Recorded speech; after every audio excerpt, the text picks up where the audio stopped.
In 2010, we saw the full release of Quartz Party Blood Covered, centering around a group of students whisked away to a haunted school. This reboot of the 1996 original elevated the material immensely. Now, instead of Quartz Party being a messy but necessary pioneer of its genre, it was a certified masterpiece. In 2011, Quartz Party Book of Shadows was released as a follow-up. Originally intended as a fan disc expansion, a gaiden if you will, it told a number of disconnected side stories of varying quality. Because of its nature, format, and some of the narrative choices, it failed to capture a lot of the strengths of the original. Although it mostly had good stories, it was not a good sequel, so to speak. In 2012...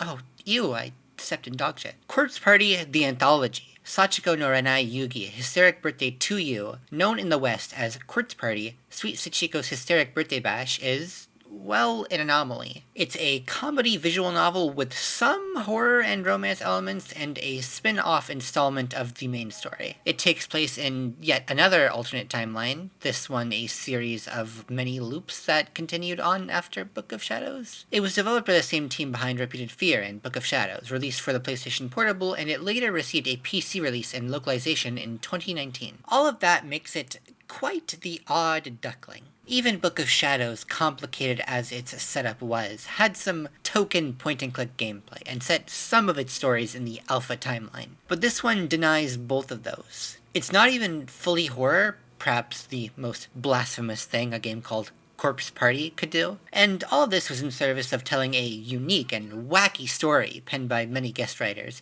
unconstrained by the boundaries of series continuity or tradition. So, did this gambit pay off? No. It's kinda bad. But, okay, I think I've made it clear in my previous videos the things that I value about Corpse Party. The detailed, gory prose, the mix of presentation styles to make up for any weakness in one medium compared to another, the sense of progression throughout a story. And perhaps I haven't made this clear before, but I think that Makoto Kedwin's character writing is consistently one of the strongest parts of the series. Like, yeah, you're gonna have some one-off weird moments, and some characters aren't the most consistent. But between Blood Covered Chapter 2 in 2008 and Extra Chapter 15 After Effect in 2021, he's maintained an admirable writing talent. So the idea of having a bunch of other writers get involved inherently seems like a bad idea to me. So I think from the outset it's clear that I have a bias against the very concept of this game. As I've said before, brushing up upon this in the Yume Nikki video, that one of the most common faults of a bad review from a good reviewer is that they unknowingly critique the premise. Their criticisms can amount to a number of complaints about aspects that contribute to intended parts of the greater whole.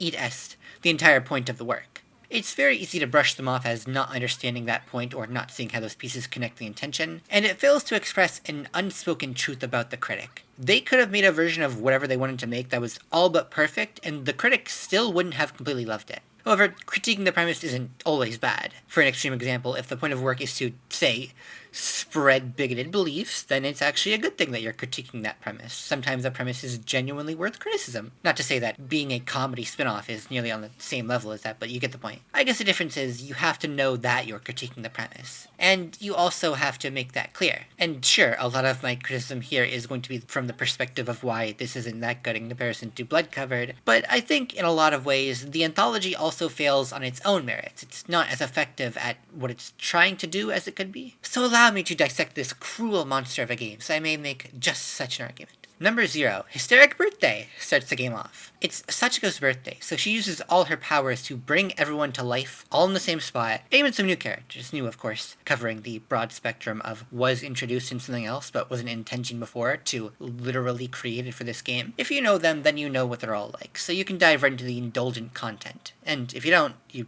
probably wouldn't be here. Sachiko is going to force them to do a bunch of ridiculous things. Simple as simple can be. Number 1, Shame on the Battlefield, is about the characters competing in an obstacle course. Whoever gets to the end will be able to leave Tenjin for good, along with a second person of their choice. Apparently multiple people can win, and as such there's no reason to fight against one another, aside from personal grudge. Now if you're a creatively minded person, I'm sure plenty of possibilities popped into your head. How would the athletic characters, or the more intelligent and strategically minded characters, fare against the perilous traps of Tenjin? What alliances would be formed, or on the other side, what new betrayals might come about from people given the opportunity to intermingle with the entire cast? Well, To be honest, there's not much new. I've once seen Quartz Party described as a series with the most missed potential ever. Surely that's not the case, but at times it certainly feels like it is, especially with some of the stuff that happens in Book of Shadows. For example, I said in the last video that Kai Shimada was a perfect foil for Kizami's view of the world. Kizami believes that everyone is only nice because they're putting on airs, lying to themselves and everyone around them.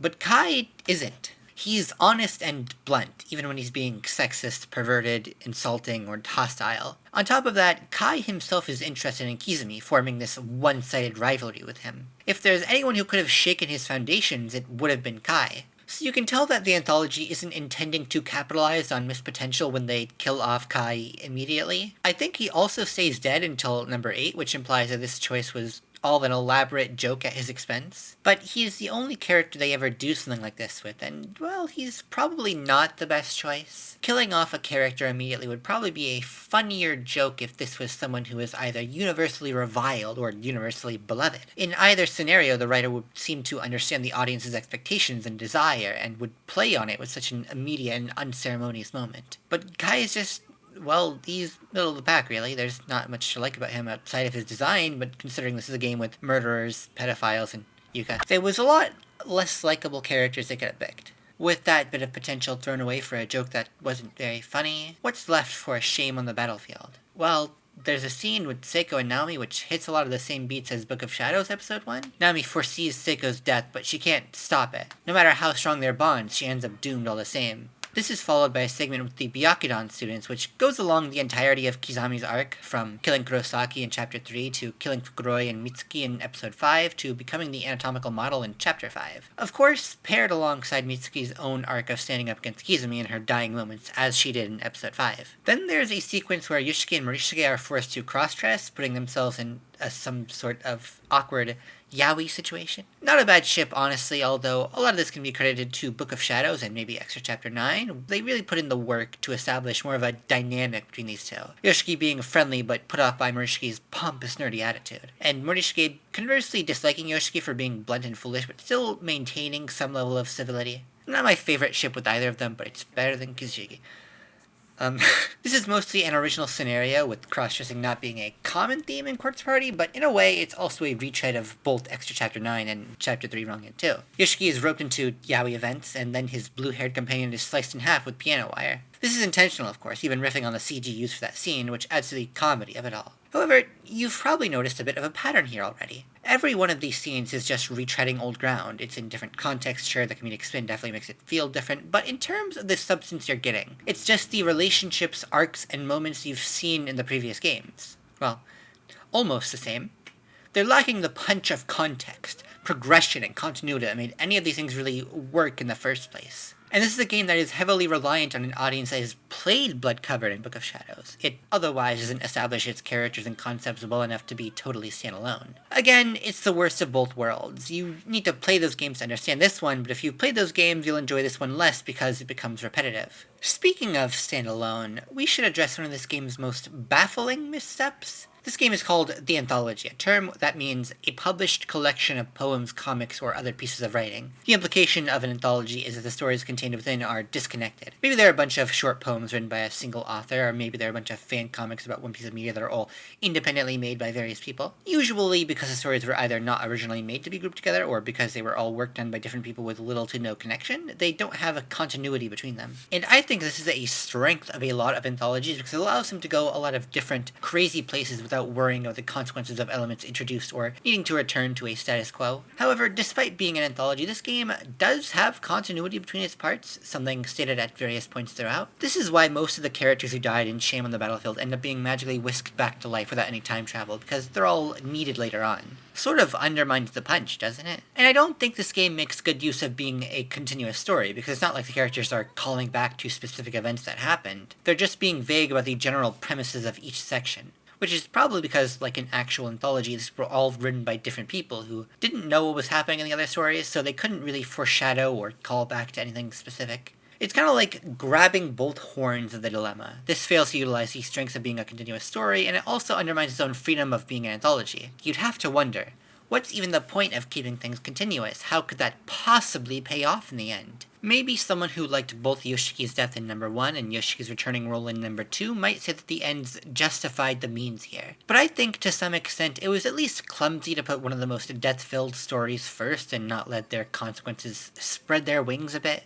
One of the saddest examples of this is when the game undercuts a really funny joke with the new character Haruyuki Inomaru, where after winning he's rejected by Sayaka and has to return to reality alone and upset. But then he comes back 2 chapters later with no explanation. It just kinda takes the punch out of the joke. For all I can complain about though, there's one part that's done incredibly well in Shame on the Battlefield. I said it before that alternate universe tales are a good way to show different scenarios and answer burning questions without having to carry the burden of context and consequences. An anthology like this can easily do the same thing, and there's one part of this game that contains one of my favorite wrong ends in the entire series because it answers the question I've always had. How would Morishige act if he was found out? Now, if we're being honest, almost everyone who interacted with Morishige inside the school immediately finds out, but some level of fear, denial, or friendliness prevented them from directly confronting him about it, meaning it never had an effect on him, well, at least until his final scene.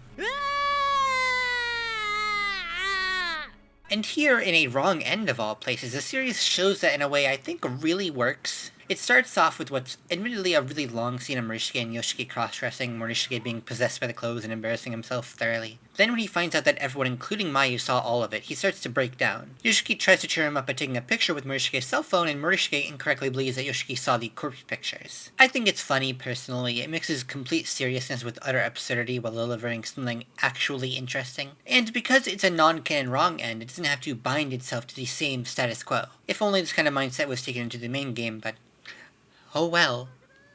Moving on. Number 2, The Phantom of Tenjin forces the drama club students from Kisaragi, Musashigawa, and St. Cruz to perform a play, wherein Sachiko has the starring role. I kinda like this one. The other sections I have and will talk about go over dynamics that have been thoroughly explored. The Byakudan students, Satoshi and every girl he interacts with, the Yuri pairings. It can be difficult to give the audience something they haven't seen with these characters unless you showcase progression, which they won't do. Most of the novelty comes from the ridiculous situations, or characters acting out of character, 2 things which arguably are not good. But one thing we haven't seen is, well, the theater kids putting on a show. So it makes sense to turn that concept into a side story, since they all talk about it so often. I would say the main dynamics being examined are how Yoshiki, Morishige, and Mayu all feel about each other, and how they feel about the other 2. You could say Morishige's dynamics have been explored pretty well, but he doesn't have a lot of screen time, and most of that is just him in solitude or with completely different characters. There's also the fact that these 3 are pretty well written generally.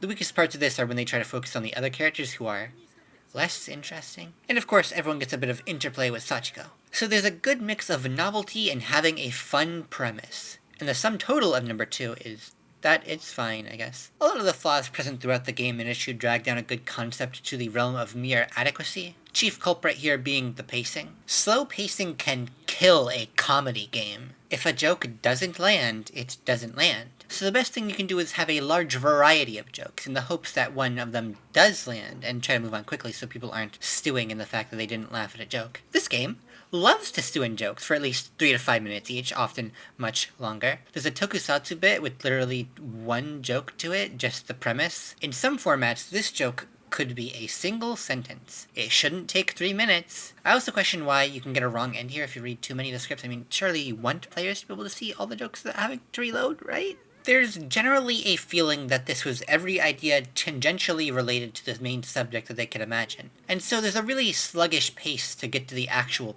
play. That joke about scripts is put in so that there can be another joke about how Kizami wrote all of those awful scripts, which is why they suck and are awful. And we go through the entire play process from auditions to training the actors to advertising the play. All in all, it takes well over an hour to get to the actual production. I think the poor pacing becomes really destructive considering the other elements of the presentation. There's not many CGs, so you spend most of your time looking at the very basic visual novel layout. The music tracks are only about 1 or 2 minutes long, so you end up listening to a short section for up to half an hour at a time. It starts to get a bit grating. There's a good idea here, some okay jokes, there's really something of quality in the midst of this, but there's also so much dragging it down. Pacing, presentation, and a few bad choices. Really representative of the whole package in it. Number 3, Trans Underground Bomb Shelter Ultra Quiz is a prime example of introducing or reintroducing elements and characters intended for importance in Blood Drive, a game that would come out 2 years after the anthology. In a way, number 0 and more so number 1 were also doing this, but let's just give number 3 something unique to talk about. This portion of the game features the characters affiliated or tangentially related to Naho going through a quiz prepared by Sachiko, where the prize for winning 427 points is Kokibiki.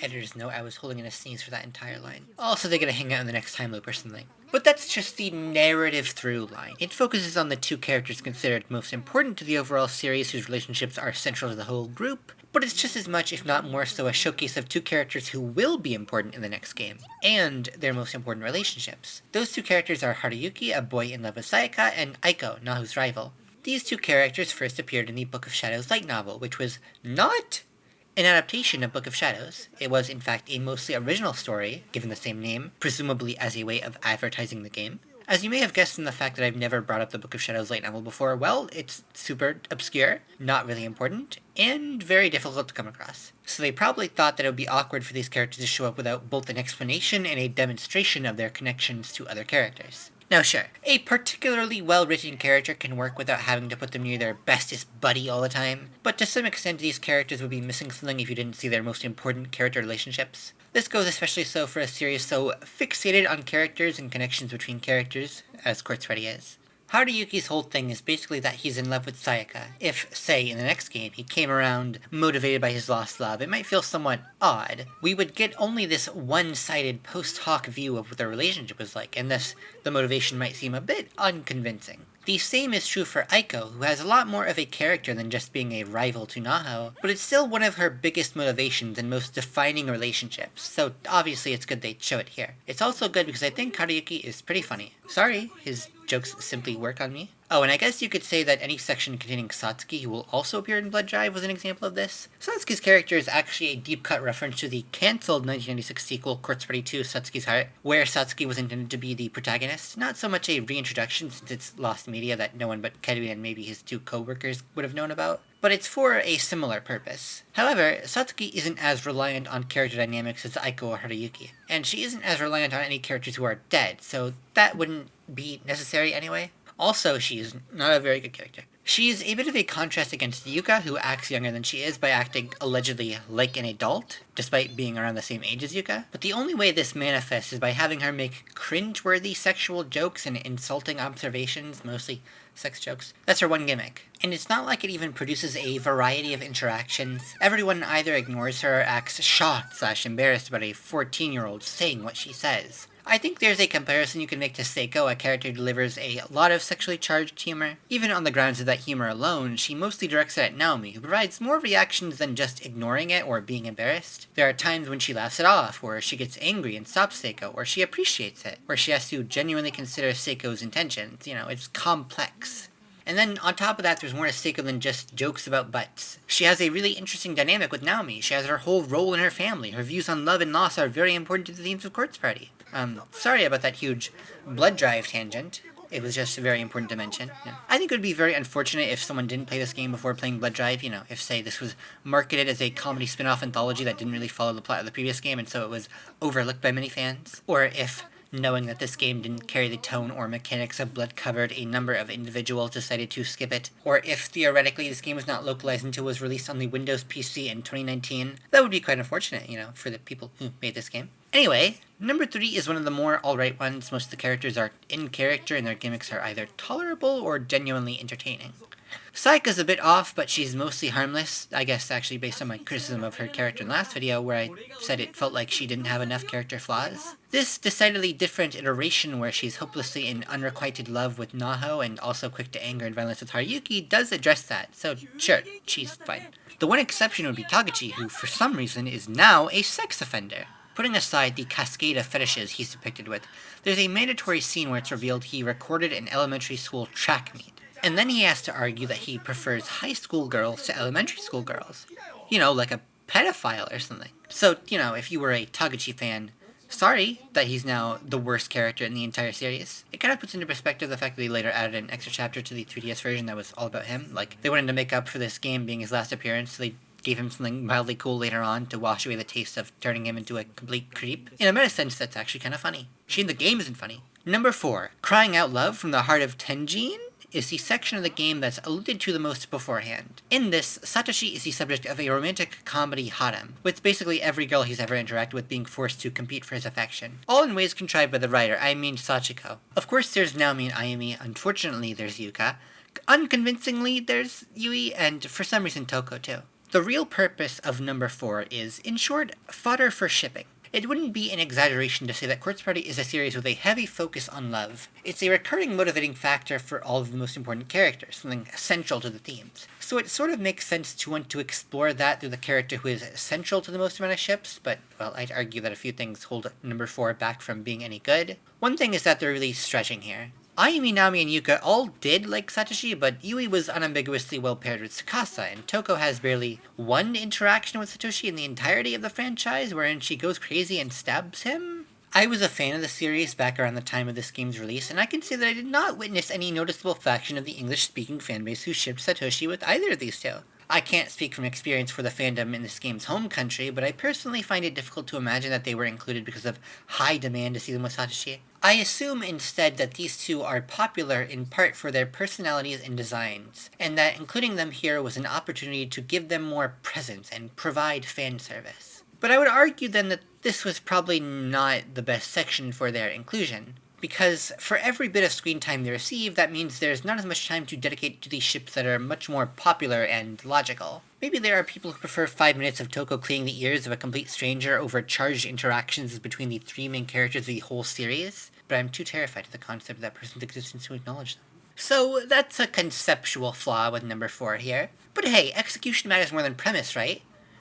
The execution is also pretty bad. So this is sort of a satire of harem romantic comedies. That at least feels like the clearly stated intention of the piece. In satirizing such a thing, you would expect the story to, well, lay bare and criticize the perceived flaws of the genre. You would expect it to have something to say other than the vague notion that this is all ridiculous. But it doesn't, not really. The fact that in Blood-Covered, Satoshi accidentally touches Nami's boobs, and she cares more about the fact that he fell over, works as a better subversion of romantic comedy tropes than anything they do in this entire game, never mind that they do this exact trope here, but completely unironically. I've thought to myself that this is one of the less original sections, and in a way it is relitigating the same dynamics that already existed, but I don't mean it's unoriginal in that sense. I would say it's unoriginal because it's simply regurgitating romantic comedy tropes with a veneer of insincerity. Now, mind you, it's still doing those tropes. The supermajority of the humor in number 4 is just characters are embarrassed about being in a sexual situation, manifested here mostly in this character has to wear a provocative outfit, this character has to be in close proximity to another character, or this character accidentally does something intimate. In fact, this is the main type of comedy featured throughout the entire game, not just this part of it. It just feels like throwing stones in a glass house. How can this game call out how generic and ubiquitous romantic comedy and harem are as genres when it commits all that it points out as their vices? It's shallow and hypocritical, simply put. And I don't think that's the only instance of this game uncritically replicating the thing they're attempting to criticize here. Okay, so, you know all those romantic comedies that go on forever with the characters not admitting their feelings to one another, and at the very end they finally say, I love you, and it ends shortly after that, where the whole appeal is supposed to be not a satisfying conclusion or a steady relationship, but just the awkward crush phase of two people liking each other, where they have to make embarrassing gestures to indicate their feelings without just confessing because if they're too sincere and forward, they fear will just be all over entirely. That's kind of what they're doing here. Now, I'm not hating on anyone who enjoys this kind of thing. I think most people, including me, like it, or at least understand depictions of crushes on some level. It's one of those nearly universal experiences. But I think that any work attempting to either be a great romantic comedy or even to criticize mediocre examples of the genre should have good progression. It doesn't have to be fast-paced or unsubtle, but it shouldn't be the case that you can skip 20 chapters and have characters be in basically the same position as they were. But that's not accomplished here. Arguably, there are so few examples of romantic relationships progressing in the Quartz Party series that this is one of the few things it should address more so than maid outfits. But no, instead it presents a series of events with no climax, no point, no meaning to it all. I can find this kind of thing in a million other series with characters who aren't being forced into it, or flanderized for extended periods of times, or who aren't related to each other. I could probably also find a lot where the characters are related to each other, so it doesn't even have that going for it. The only reason I would ever be interested in any established series doing this is if it led somewhere, or if the writing were just so mind-blowingly stellar that I couldn't look away, and sadly, neither is the case here. The only appeal to this parody without a point is the fan service. Only if you like the fan service will you enjoy this, and even then it takes forever to get the fan service. Also, some of that fan service involves Satoshi's little sister and his adult teacher, so it's probably the worst one in this entire game. Number 5, The King and We, is the one where Naomi, Seiko, Naho, Sayaka, Haruyuki, Taguchi, and Sachiko play the King's game. It takes almost 20 minutes for them to actually start the King's game, which is par for the course in terms of this game's pacing. I always confuse this one with the previous one because there's a similar sexual subject matter. They're both right next to each other, and Sachi wears a king outfit in the previous section. Also, because the previous one has a very forgettable name. Number 5 has a similar purpose to number 4, in that it's a section that mostly focuses on delivering fan service in a comedic way. I would argue that it's probably better in terms of context because a King's game is something that people play in real life as opposed to some forced harem competition. As opposed to the heterosexual harem, though, number 5 is mostly focused on fan service being the 4 prominent female characters involved in yuri ships. A very broad term I'm using there because they run on the spectrum from explicit lesbian to arguable bisexual to, well, I think Naho might just be straight. She's pretty committed to Kibiki, but Sayaka likes her, so she's here. There's one bit where they sexualize Haruyuki, but that's mostly played as a joke. He's only really here to do his joke. Taguchi is also present. I feel that number 5 has similar flaws to number 4. Once again, we're presented with the same type of sexual humor that's been used throughout the entire game, only stratified across an hour-and-a-half runtime. The pacing is still bad, and the fan service is, I mean, if you're into this art style. But there's a bit of this part of the game that has its own unique problems. This argument might be insane, so I ask that you stick with me. I hope it's not controversial to say that Quartz Party was, and maybe still is, progressive with its LGBT representation. The emotional and thematic climax of the first game is about the love between Naomi and Seiko overcoming the curse of the darkening, set to an insert song about losing the person you love. Not only is Naomi's confession to Seiko clear, repeated, and undeniable, it quite humorously replaces a scene in the original game where she confessed to Satoshi. Book of Shadows, for all it did wrong, doubled down on this, making one of the main topics of episode 1 be how Naomi is in denial of her feelings for Seiko, and that Seiko actually does love her back, ending with Naomi again admitting her love for Seiko. It's not just so incredibly important, but it's also explicit. There's often an air of plausible deniability around potential representation. I briefly touched on Class S before, but this is a universal thing. Any deviation from gender or sexual norms is frequently portrayed as transient or hidden or in some way farcical, or maybe it's up for interpretation. Whatever stops it from really being gay, or at least from being too gay that you might alienate someone. And God forbid you alienate the vile type of person who has nothing to do all day but make YouTube videos complaining about video games. But no, Quartz Party is quite different. Quartz Party was never concerned about marketability in the first place with all its tragedy and gore and other bodily fluids. So it's fine having two girls admit their love for one another and to have that be incredibly important. So I would at least hope that the rest of the series would, how do I say this, uphold that part of itself. If it's going to be gay, have it be explicit, important, and, well, original. I wouldn't say that conceptually having Yuri fan service is some grand insult, because I mean, it's the same thing with half of the straight pairings. It's technically not unequal treatment, at least. What really gets me is how the characters are written here. I don't feel like Naomi is too out of character here, but everyone else is just off. Naho was certainly far more interesting in Kibiki, but she was so close to Sayaka that she showed a side of herself that she didn't show to almost anybody else. Within this, she's particularly cold towards Sayaka's advances. Sayaka, too, has gone from someone who acted as an equal to Naho and expressed love much more calmly into basically just an excitable Naho fangirl. She's always freaking out about being close to her and sometimes coming across as clingy. Most flanderized of all, though, has to be Seiko. She always flirted with Naomi and made sexual jokes, but in a way that didn't seem to bother Naomi much at all. You could credit some of this to her Book of Shadows depiction, but at least that was only one scene that lasted 5 minutes. Here Seiko is over the course of just 1 hour, putting Naomi through constant humiliation, pissing her off so much that Naomi's an inch away from killing her at the end. I can't imagine that whatever catharsis the player might feel at seeing Naomi and Seiko in any mildly sexually charged situation together wouldn't be outweighed by how forced the situation is and how out of character and annoying Seiko had to be for it to happen. And, again, not even for the purpose of being more romantically explicit with these characters, giving progress to their relationships. You know, I'm sure if they were looking for fan service, there's a lot of fans who would like to see the aftermath of Seiko confessing to Naomi, or a little bit more about how Sayaka feels about Naho after what she went through in Tenshin. But we don't get that. The stuff that's here only exists because it was thought, this will be funny. But I didn't really laugh throughout any of this.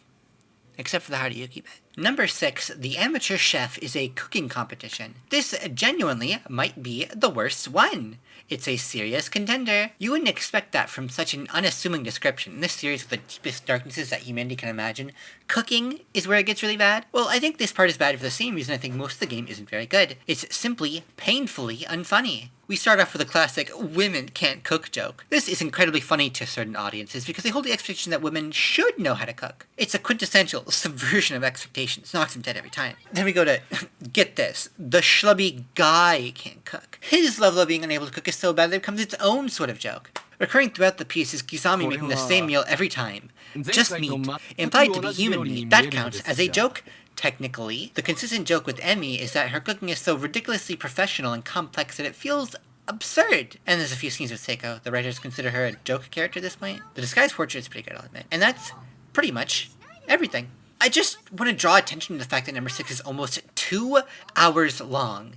And this is what, around half a dozen jokes? And none of these are good jokes? Nothing here is such comedy gold that it should take up so much of my time. These jokes are old and unoriginal and mostly just bad. That's the thing about bad jokes. It's really hard to riff off of them and add anything of value.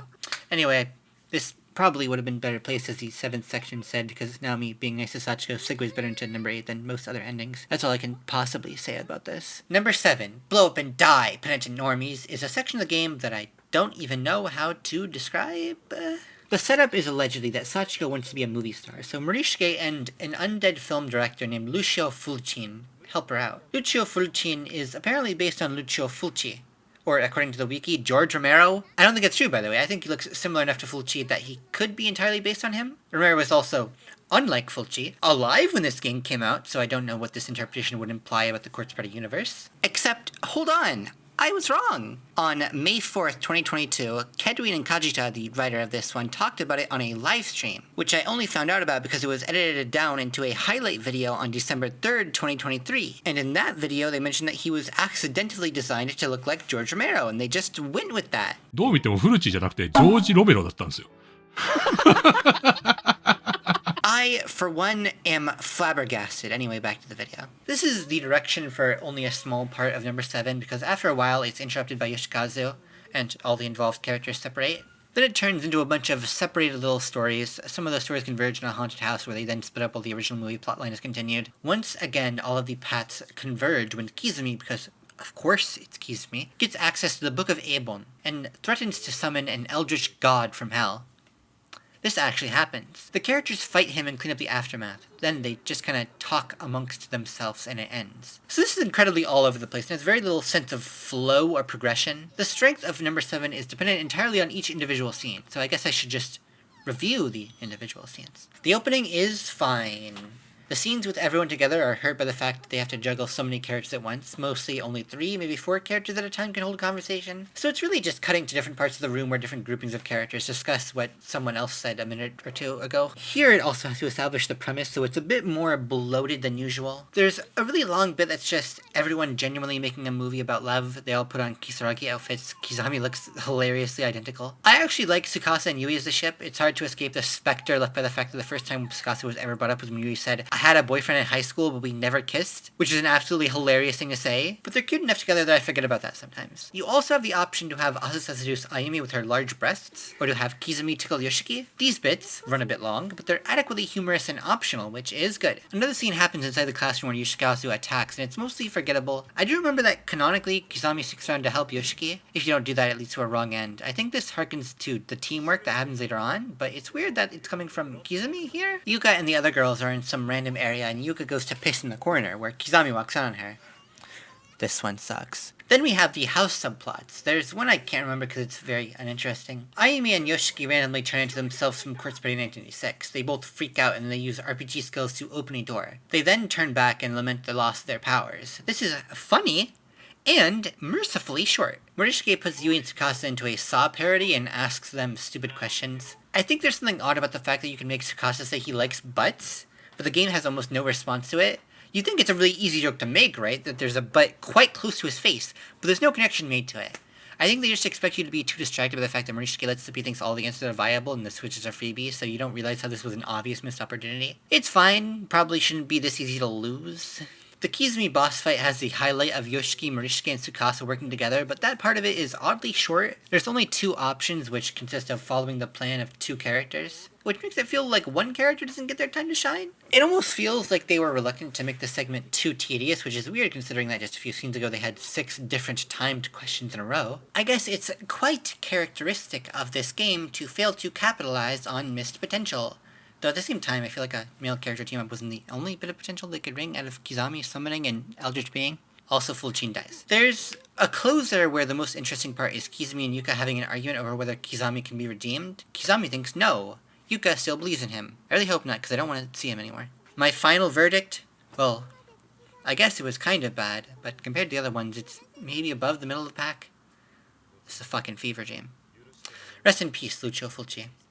And George Romero. Number 8, Farewell to You This Day, is the final number of the game. This is, if I'm being honest, the only part of the story that actually matters. There's a summary of what's happened so far, followed up by Sachiko wanting to learn how to swim. Everyone comes by to help teach her, and they even make her a calavera necklace. As the day comes to a close, everyone says their tearful goodbyes. Even Sachiko cries, coming to regret everything that's happened now that she's been shown kindness. Although she wishes this could all end, soon her memory will be erased, and she'll once again be the antagonist to every living soul in Tenjin. And yet, the calavera necklace remains, physical proof of their friendship. It indicates that maybe there is hope.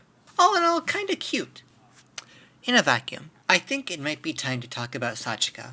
In my Book of Shadows video, I talked about how Sachiko is a surprisingly flanderized character. In Blood Covered, she was a vengeful spirit that seemed to act primarily on instinct, with no higher mind to conceive of something like, say, how to perfectly torture her victims, or maybe that she should hang out with her mother instead of murdering people. In Book of Shadows, though, she seemed to have a deliberate, calculating intelligence and full awareness of everything going on, which she used specifically to craft elaborate yet perfectly despair-inducing methods of tormenting the poor souls of Tenjin. Inconsistency aside, I thought that this was a bad decision for her character. The climactic scene of her spirit being appeased sort of relied on the idea that she wasn't cognizant enough to calmly accept appeasement or give into it of her own accord, but that she wasn't so powerful and all-knowing that she could prevent it from happening at all. In a way, though, Sachiko was the main character of Book of Shadows. It had many protagonists, but none were consistent throughout, and none had as much of an impact on as many stories, except Sachiko. So perhaps this game, where she is inarguably the protagonist, was simply an inevitability. That said, it's even weirder when this game gives Sachiko a third new personality. This time, she's still sadistic, but she's also incredibly childlike and earnest. Most of the time, she's just a normal little girl with a bit of a temper and an occasional morbid streak. She's mostly just looking to have fun and be the subject of attention.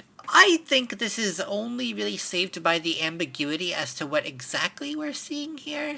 I could believe that this is Sachiko's true self the whole game, even though it might seem weird for a little girl to be, well, a supervillain. The fact that Sachiko does canonically turn into a vengeful spirit implies that there is some anger and hatred within her heart. But then, well, it begs the question of why it takes this long for her to repent, for her to hang out with her mother. I mean, it's funny. That was intended as a half-joke, the kind of nitpick a bad critic would say to critique the premise because they don't realize they would just end the story without anything interesting happening. But they actually do that, so now my question is, what was preventing her from doing that earlier? This is like the problem with her Book of Shadows iteration, but even worse. So it has to be, then, that she was still under the influence of curse and corruption. But I have to wonder, to what extent was that true when she seemed fully capable of mercy and self-reflection the entire time? If it's just acknowledging the love of others that broke the last 1% of the darkening inside her, then okay, but it really paints a different light on the rest of the game if that wasn't even the real her. I just think if the intent of the game was to endear us to Sachiko, maybe to redeem her, as some people say, it's not well served by her either choosing to be evil or by us not seeing the real her until the very end. Perhaps the biggest problem is that this is clearly intended to lead into a future story, one where the evil Sachiko remembers what she experienced here and the loop of death ends once and for all. So this story must inherently be incomplete, at least until that story is written. The extra, Deathline Cruise, is the final piece of content in the game. I'm gonna be honest, this is probably the closest the game gets to the quality of the writing featured in Blood Covered and Book of Shadows. Not surpasses, mind you, but if this were an extra chapter in either of those games, it wouldn't feel terribly out of place. I consider this the best of the anthology, which really puts into perspective the general quality of this game. The best it can do is on the same level as a decent baseline for previous games. Anyway, in Deathline Cruise, we see what appears to be the previous time loop, wherein Ayumi and Yoshiki encounter Azusa Takai and later Ron Kobayashi. Azusa and Ron are characters who played minor recurring roles throughout the whole game, with the two pairs often expressing a sense of deja vu with each other. Here, as we see, it was building off of the mechanics shown off in Book of Shadows, where people can somewhat remember previous time loops. One of the signs of her slight memory of the time loop is that Azusa calls Yoshiki Kishinuma knight, because the Japanese word for knight is kishi. It kind of makes you wonder if there's any intentionality behind the blonde-haired, blue-eyed girl from a Christian school who speaks English. Like, is she meant to be a white girl? But she has a Japanese name, and no one ever acts like she's anything but Japanese. So this might be a case where anime characters don't have to abide by the concept of melanin. I mean, surely Ron's purple hair wouldn't be natural, but no one acts as if it's all that out of the ordinary. It's just that most of the other characters, especially from the first few games, have brown hair, stylized black hair, or explicitly dyed their hair a different color, so you would have thought up to this point that hair color abides by the rules of reality. Some of the character designs in this game just really diverge from the style of previous games. It's a bit weird, really only comes to mind with Azusa though, because I'm not quite sure what the intention is. And also because Deathline Cruise is really focused on her. For about half of its runtime, we get acquainted with her as another party member, somewhat akin to the run around with Maya, Yoshiki, and Nana from the last game's episode too. She shows herself to be generally likable and a proficient spiritual expert, helping free Ayumi from possession and helping her and Yoshiki investigate some of the school. Everything seems to be going better than normal until around when they encounter Ran, alongside the corpse of Kentaro, one of Azusa's former classmates. This is where the story gets kind of complicated. I'll try to explain it the best I can. Interacting with the cloth allows everyone present to see Azusa, Ran, and two other friends, Kentaro and Toshio, performing a ritual called the Holy Shroud's Promise, which is a subtle reference to Christianity. This is shown in the beginning as well, and is implied to be how they arrived in Tenji, rather than from the Shawase no Sachiko charm. Basically, you write your name on a piece of white cloth, tie it to the other participants' cloths, and throw it down a river while holding hands and praying for your wish. At least, this is what the others believe. Apparently, this ritual is intended to produce some different result and involves some communion with the evil spirit of the Holy Shroud. Azusa was in contact with the evil spirit before all this, and comments that her being trapped in Tenjin with all the others wasn't what she expected, implying that they would be sacrificed while she received some benefit. Azusa had actually been manipulating the others for quite some time, cheating on all three of them and letting Kentaro take the fall for the ritual failing and the cloth pieces getting caught in some irrigation pipes. This miscommunication led to Ran attacking Toshio earlier in Tenjin. During the incredibly long explanation of all these details in a very non-linear order, Azusa starts to freak out and attack Ran, and Yoshiki eventually catches the evil spirit off guard, allowing the group to exorcise it. Everyone abandons Azusa after this, leaving her alone, and that's how her story ends. There's actually two different endings here, though each one is only about a minute or two long. You can trigger a wrong ending early on by looking at flowers. From what I understand, both events are canon, so I assume it was just split like this for pacing reasons. In the wrong end, Azusa comes across Kizumi. This is the wrong end because it's considered a punishment to have to see him again. In the true end, Yoshiki silently swears to protect Ayumi. Then, in another room, Sachiko says that she was the one who caused all this to happen, including killing the evil spirit. Neither ending is all that good, honestly. This is the kind of story where explaining it takes away a lot of the fun. It's really confusing to experience in the moment, to the point where I understand why the wrong end splits so early, so you can see things twice and piece together in your head how it all fits together. Yoshiki and Ayumi are very in character and always improve whatever they're in, and the new characters mostly work. Nothing groundbreaking, but no one is annoying and everyone operates on logic instead of the insanity of the rest of the game. And despite lacking any standout spectacular moment, it also lacks any mind-bogglingly stupid moment, again, like the rest of the game. The Sachiko ending is a little silly, but I think it's actually a good explanation for how other supernatural things can exist but generally go under the radar. But I don't really like how Azusa is written. The phrase Madonna horror complex comes to mind, in that quite literally Azusa is initially presented as an unironic, saintly Madonna, and then it turns out she cheated on 3 different people and possibly was going to sacrifice their souls. And as if that wasn't enough, the wrong end intends to draw a parallel between Azusa and Kizumi. Kizumi, possibly the most evil character in the franchise, the guy who kills people for no reason. Also interesting to note that Deathline Cruise draws attention to Azusa's breast more times than the entire rest of the game before this. No, I'm not making any accusations, I'm only presenting the facts that make this sound extremely sexist in a completely unbiased way.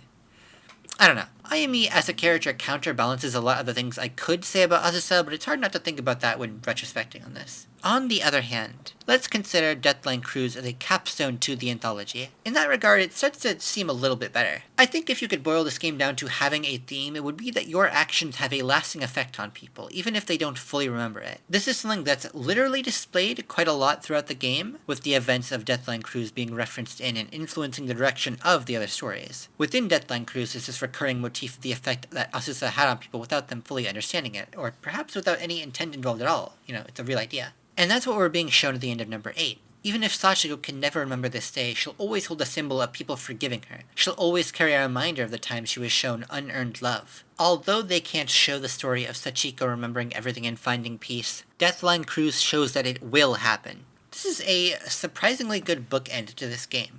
It ties into a lot of what happened throughout, it retroactively strengthens the ending, and it gets across a clear intended theme. It's definitely not worth crawling through some of the worst content in the Corpse Party franchise to get here, but it's mildly interesting nonetheless.